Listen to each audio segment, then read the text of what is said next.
building a brand online, how to monetize your success. That is the central topic to today's episode. So if you've ever wondered how people are making money off of their popularity online, then this is the episode for you, because we're going to discuss all of the trade secrets on how they're doing it, and perhaps we'll release a nugget or two that enable you to start monetizing your own brand online. This is Don't Fear Grit with Rob Taormina. Marketing strategies and advertising technologies to help you build a better business. So what's your thought on influencers? It's sort of like all the rage the last decade, and definitely the last 5 years. It has just taken off. And everyone either wants to be an influencer or everyone already thinks that they are an influencer. Regardless of where you stand in that particular argument, the fact is people are monetizing their brands more effectively today than ever before. Normally, that was reserved for just the established global brands, and they were able to just capitalize off of their presence in the market. Well, now, really anyone has the ability to build their own brand, make a name for themselves, and then make money off of that effort. And the big $1 million question is, well, how are they doing it? How are they building their brand online? Well, in many respects, it's not too different from how, global brands have been doing it from the very beginning of advertising. Effort, market research, understanding their audience, picking a niche, like all of these things. That really hasn't changed. What has changed? Technology, where they're doing it. But the methodology really has remained the same. And building a brand, the primary benefits of building a brand, number one is credibility. The more established brand that you have, the more credibility then that you have. The more you understand your audience and thus build that brand, now the more influential you could be over their decisions. You can influence them and direct them to various things. So there's a lot of really great advantages to building a brand. And ultimately building a brand, what it does, it allows you to make money, just in plain terms. And that's sort of that thing that everyone wants to be able to benefit from, right? They want this thing that they can make money off of. Now, where the trap that a lot of people fall into is saying that they want to be a Instagram, we'll just use Instagram, it could be TikTok, whatever, but like a social media influencer. So the idea is I'm going to build as many followers as I can, and therefore I have this big brand, I'm an influencer, and then I can make money off of it. And you only hear the successes because people with larger audiences are only going to open up their audiences to people that have actually experienced success, right? So typically we're only hearing success stories, but in reality, a larger majority of the people pursuing this are failing. They're falling short. So why? Why are these people falling short? Well, it's because they are changing the process that actually works. They're building the aesthetics of a brand, which is, let's say, having thousands upon thousands or maybe even millions on billions of followers, but they didn't do it the right way. Either they're fake or they did not develop their niche the right way. I remember speaking to a friend of mine years ago about this. They hired someone who was apparently an Instagram influencer, had about 1 million followers on Instagram. That's a lot of followers. And so they paid this person a tremendous amount of money to represent the product. And unfortunately, this person was not able to influence their audience to make a single sale. It was a donut hole. It resulted in absolutely zero sales. So why? That begs the question, why? Well, number one, because that individual did not actually have an established brand, which means they had no credibility with the people that were following their account, and they had no influence, real influence over their account. It was just simply aesthetic numbers. So that's one thing that I want you to go into the process of building a brand and understand that in order to properly monetize it, you have to have a niche and you have to target and know your audience. Knowing your niche is incredibly important. Stick to it. Don't have this broad stroke and be like, I'm going to reach all 7-8 billion people in the world. Well, that's not going to land very well, and it's going to be a very, very challenging journey for you. And the more narrow you can specify your niche, actually the more successful you'll be. I know a lot of people will think, well, if I get too narrow and now I'm only reaching a potential audience of only 500,000 people versus if I broaden it, I can reach 100 million people. Isn't that better? No, it's actually not, because your message and what you're doing is going to get lost. But the more narrow you can get, the more specific you can get. That means you can custom tailor your message, your product, your service, what you're doing, your brand colors, every element to that specific person, which thus increases your ability to convert that individual into a potential sale later on, which means, guess what? You can monetize your brand. Now, there's a few examples of brands that do this really, really well. And two examples of brands that do it really, really well are the Dollar Shave Club and Birchbox. Now, Birchbox is a subscription-based service that delivers curated samples of beauty and grooming products to customers. And they found their niche by focusing on the personal care market and targeting customers who are interested in trying new products, but don't have the time to research them on their own. Super, super specific. Now, the Dollar Shave Club, also a subscription-based service, and they deliver razors and other grooming products to customers. Now, they found their niche by targeting men who were tired of high prices of traditional razor blades and wanted a more affordable option. Now, that sounds pretty specific. We're talking about a market, a group of people, men for the Dollar Shave Club, who used only razors, and they were getting even more narrow. They did people who did not want to pay the overpriced or high prices for razors, right? They kept on narrowing it down even more.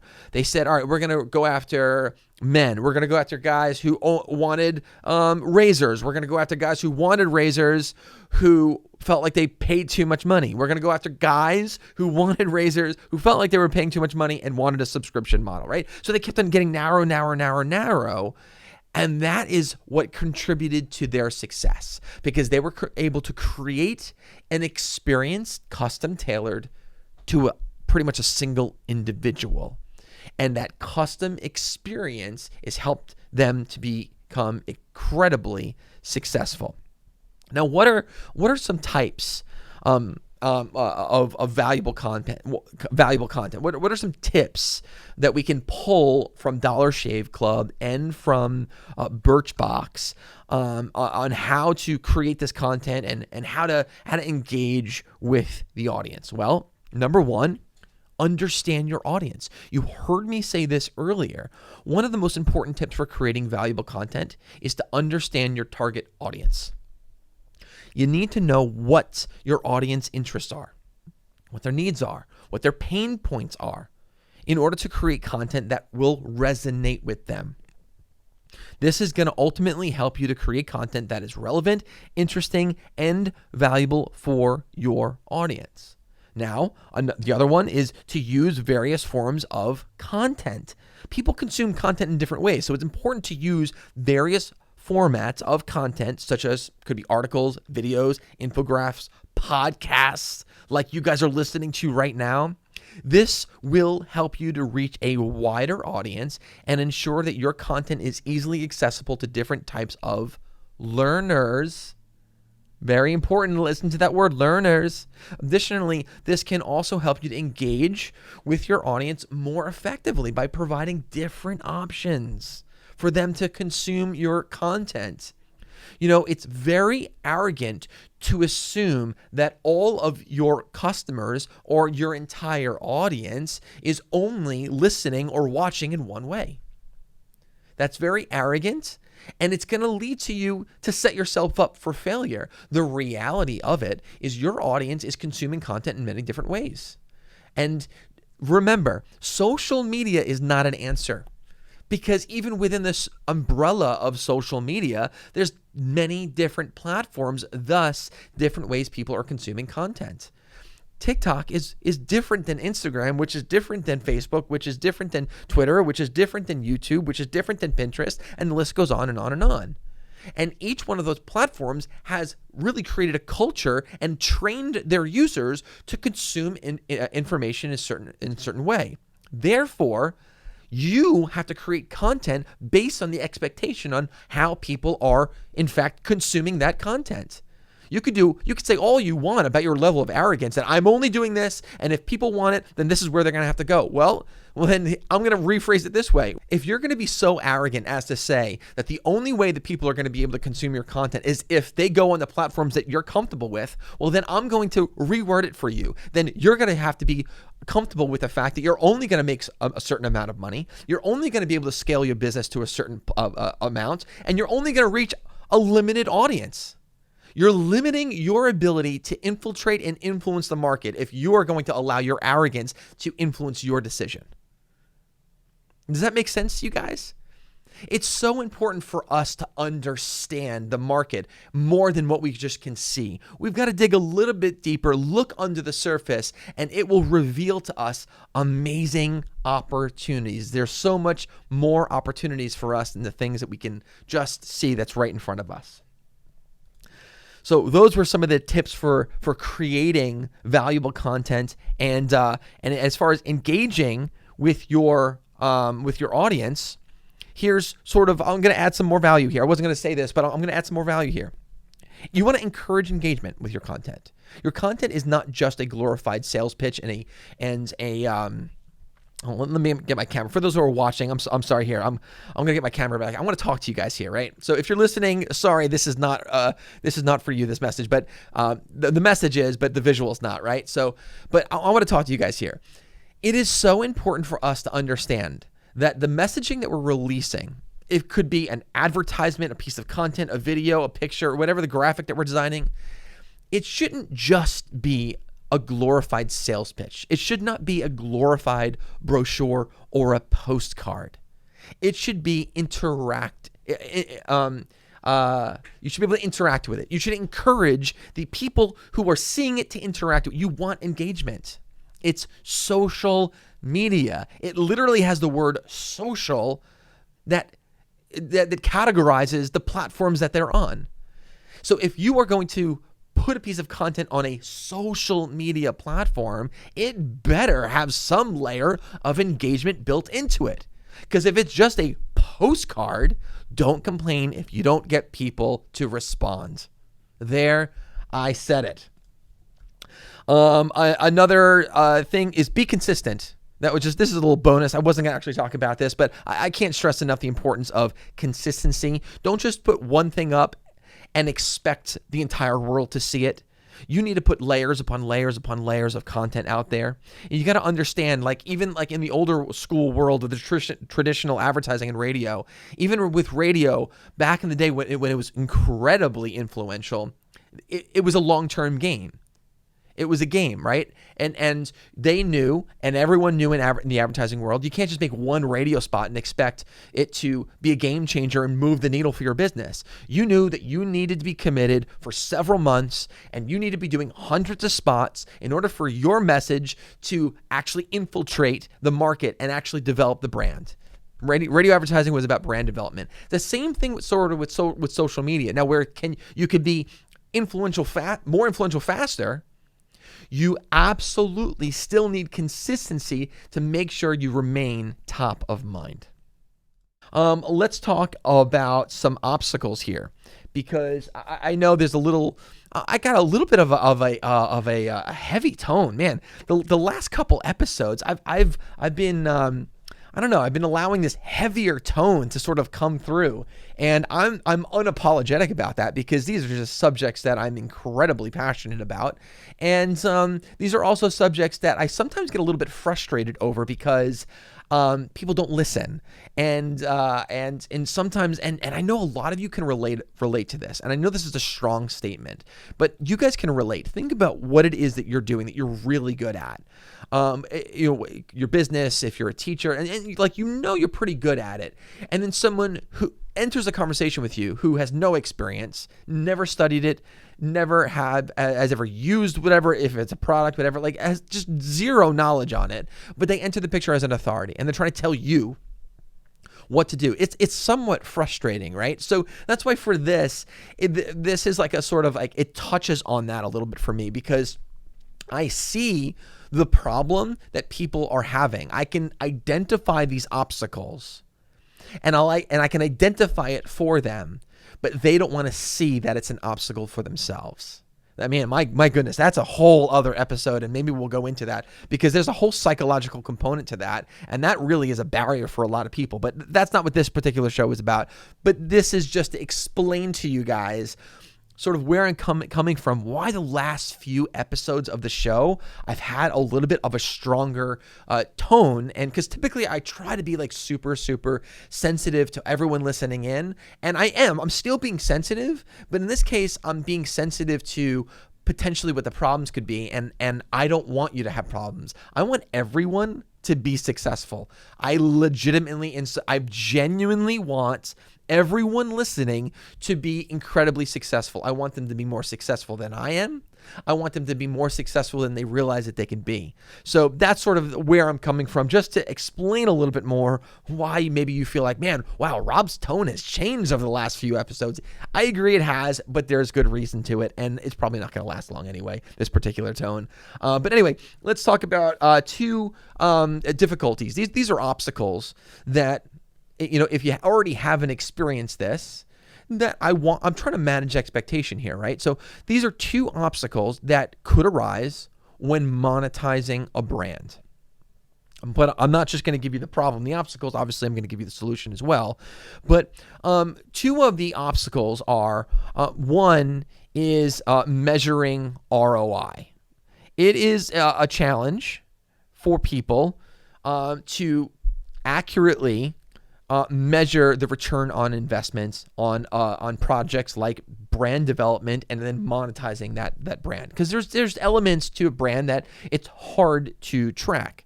So a common obstacle when monetizing a brand, it's just difficult in measuring that return from different monetization strategies. So to overcome though this obstacle, what I recommend is to use analytics and metrics as much as possible to track the progress. And then you'll able to more accurately measure the success of these various monetization efforts. The second one is it's difficult to scale. And this arises when monetizing a brand. It's difficult to scale because the business, like you start to reach a certain amount of people. I'm talking about just brand development here, right? And a lot of people get stuck, right? They grow, and then they reach a certain level of audience, and then they're not able to scale anymore. And then the thing is, in order to like monetizing a brand is directly linked to the scalability of that brand. In order to be able to make more money, you have to build a bigger brand, build a bigger audience, right? So that is a common obstacle there. And what I sort of recommend is to give yourself opportunity to grow your audience on other channels. This is sort of what I was saying earlier, not limiting your ability to reach people on just the platforms that you're comfortable with.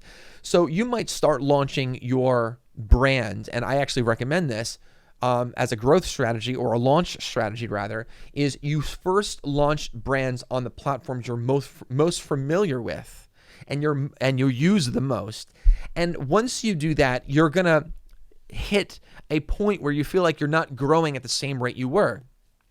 This is when you start introducing other forms of reaching people. Remember, people are not only on Facebook, or they're not only on TikTok, right? They're all over the place. People are consuming different platforms differently, and ways that you can increase your brand awareness is to simply open up your message, your product, your service, your message to other platforms.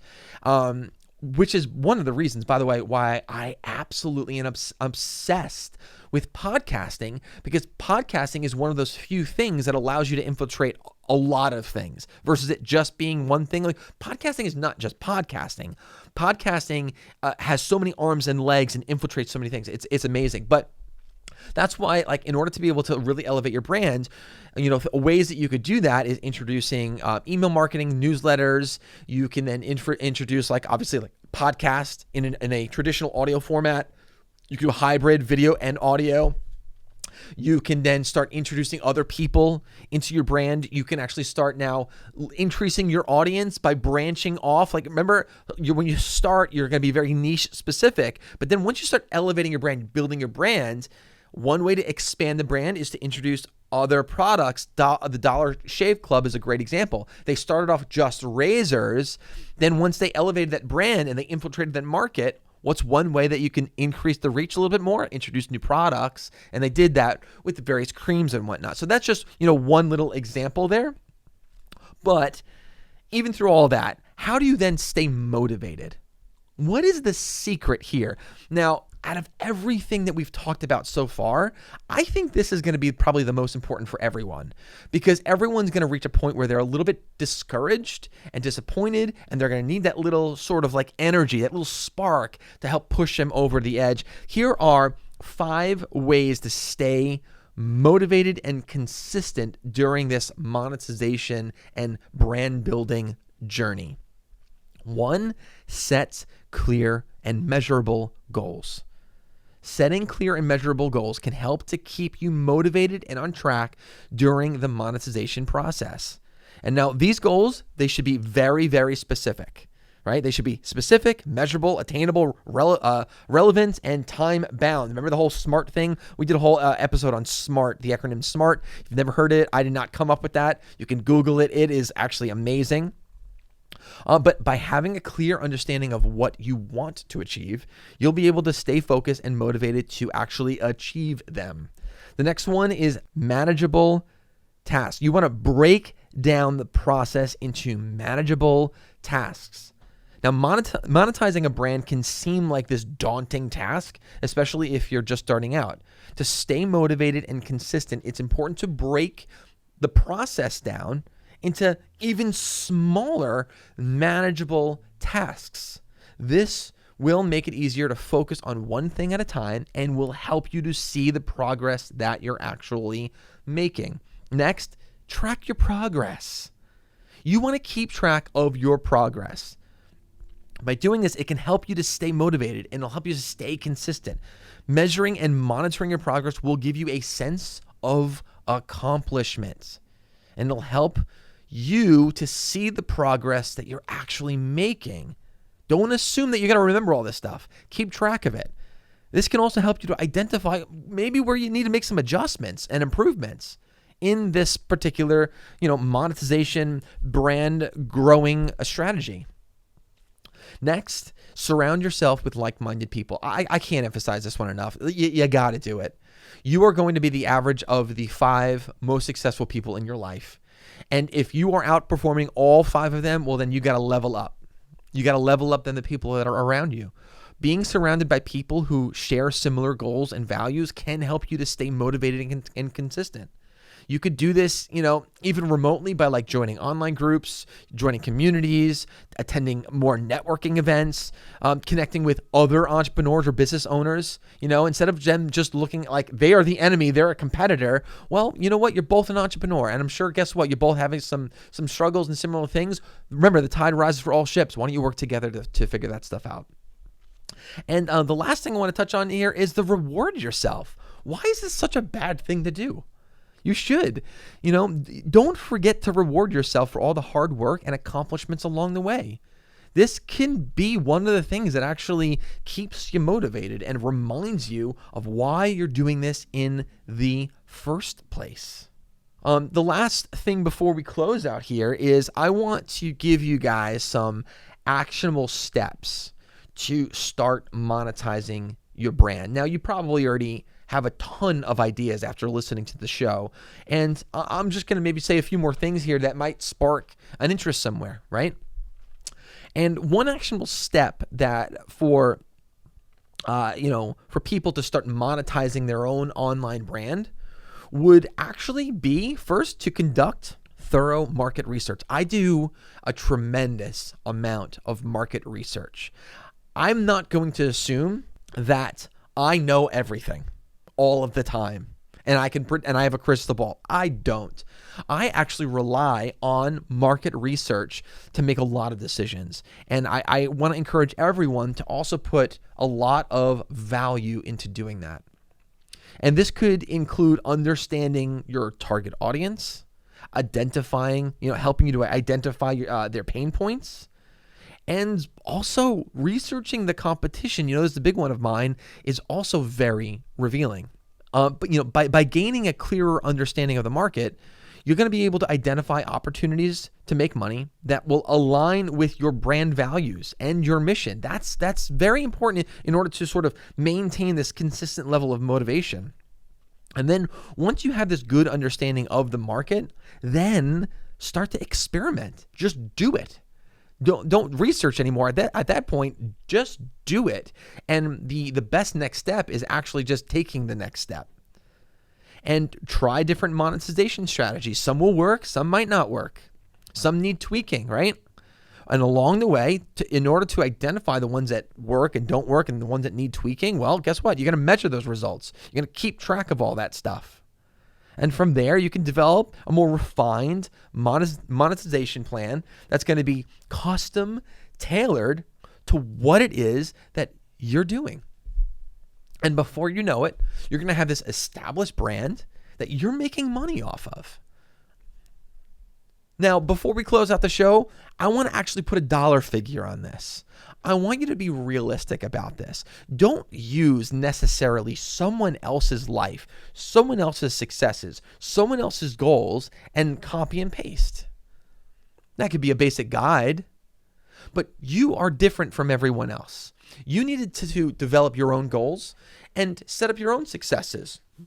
And in the beginning, I actually think it's more important to set realistic goals. And then once you start scaling and experiencing success, then you can start scaling the rate at which you want to attain those goals. Then it's the 10x life. But at the beginning, the most important thing is to start. Then it's the most important thing is to keep yourself motivated. Now, if you say off the beginning, be like, I want to make $1 million in 30 days from podcasting, well, you're probably going to quit. I don't want you to quit. Because I know that the big reward will come, and it'll only come if you continue. You cannot quit. You cannot say, I'm done, because you might be actually quitting right before the success is revealed to you. Guys, I hope you enjoyed today's episode. I am mindful that my tone is very, very harsh lately, but it's for good reason. I care about you guys. I want you to be successful, and sometimes you just need the cold, hard truth. So remember, don't fear the process. Don't fear grit. Invite more people to this amazing community. Please share this podcast with others, and we will see you next time. Take care.